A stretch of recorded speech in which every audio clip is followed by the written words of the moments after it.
कहते हैं पूजा में ईश्वर के प्रति श्रद्धा और सम्मान का विशेष महत्व होता है। भगवान श्रद्धा भाव के भूखे हैं। भक्ति में भावना सबसे महत्वपूर्ण होती है और जब हम मन से श्रद्धा भाव से पूजा करते हैं तो यह निश्चित रूप से हम ध्यान रखेंगे कि जिस देवी देवता की हम पूजा कर रहे हैं क्या हम उनकी सही विधि से पूजा कर रहे हैं। उनकी मूर्ति को उचित मान सम्मान के साथ हमें रखना चाहिए। और जब बात देवों के देव भगवान शिव की भक्ति की हो तो शिव पुराण में कही गई बातों की सही जानकारी हम सबको पता होनी चाहिए। तो आइए आज की इस वीडियो में हम जानेंगे कि भगवान शिव के बारे में लिखे गए पौराणिक ग्रंथ शिव पुराण में शिवलिंग को रखने की सही जगह क्या है। क्या शिवलिंग को हम गमले में रख सकते हैं या शिवलिंग हमें मंदिर में रखना चाहिए। क्या है शिवलिंग को रखने की सही जगह। पूजा पाठ में हमें अपने शास्त्र पौराणिक धर्म ग्रंथों से उचित मार्गदर्शन लेना चाहिए। शिवलिंग को घर में रखने का सही तरीका क्या है। शिव पुराण में बताया गया है कि कभी भी देव की प्रतिमा विशेषकर शिवलिंग को कभी भी ऐसी जगह पर ना रखें जहां आप उसकी पूजा ना कर सकें। पूजा घर के अलावा शिवलिंग को और कहीं भी नहीं रखा जाना चाहिए। शिवलिंग को गमले में भूलकर भी नहीं रखना चाहिए क्योंकि शिवलिंग को उचित मान सम्मान के साथ ही रखना चाहिए। उसको कभी भी जमीन पर या मिट्टी में ना रखें। शिवलिंग को हमेशा मंदिर में पात्र के अंदर ही रखें। शिवलिंग को रखने का एक अर्घा आता है, वो आपको किसी भी पूजा शॉप पर आपको मिल जाएगा, तो वहाँ से आप ले सकते हैं। अगर आप अर्घा नहीं लेना चाहते हैं, आपको नहीं मिल रहा है, तो आप शिवलिंग को किसी भी तांबे के पात्र में रख सकते हैं। शिवलिंग के पास शिव परिवार की मूर्ति जरूर रखें। शिव परिवार की मूर्ति में ध्यान रखें कि उसमें भगवान शिव, माता पार्वती, गणेश और कार्तिकेय की फोटो जरूर हो, क्योंकि कहते हैं कि शिव परिवार की मूर्ति के मंगल प्रभाव से पूजा करते वक्त आपका मन और भी अधिक शुद्ध होगा।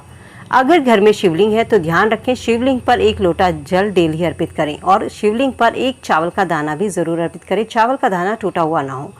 और शिवलिंग पर कभी भी सिंदूर या हल्दी से टीका ना लगाएं। शिवलिंग पर सादा जल आप चढ़ाइए, उस पर बेलपत्र फूल आप चढ़ा सकते हैं, लेकिन शिवलिंग पर सिंदूर और हल्दी नहीं चढ़ानी चाहिए। शिवलिंग के ऊपर आप एक जल स्रोत बांधें, जैसा कि आपने मंदिरों में देखा होगा, लेकिन मोस्टली घरों में ये पॉसिबल नहीं होता है, तो आप शिवलिंग पर 1 लोटा जल ही अर्पित कर दें, ये ही काफ़ी होगा। शिवलिंग के ऊपर जल स्रोत क्यों बांधा जाता है। प्राचीन शास्त्रों में बताया गया था कि शिवलिंग से एक विशेष प्रकार की ऊर्जा उत्सर्जित होती है, जिस कारण से शिवलिंग गर्म होता है और इस प्रकार से शिवलिंग पर जल अर्पित करते रहना चाहिए। शिवलिंग पर जल हमेशा धारा बनाकर धीरे धीरे अर्पित करें, जिससे कि वो ऊर्जा शांत होगी। घर में शिवलिंग रखने की सबसे अच्छी बात यह होती है कि जब हम शिवलिंग पर जल अर्पित करते हैं और उसे जल को हम पेड़ पौधों में डाल दिया जाता है, जो कि पर्यावरण के लिए काफ़ी लाभकारी होता है।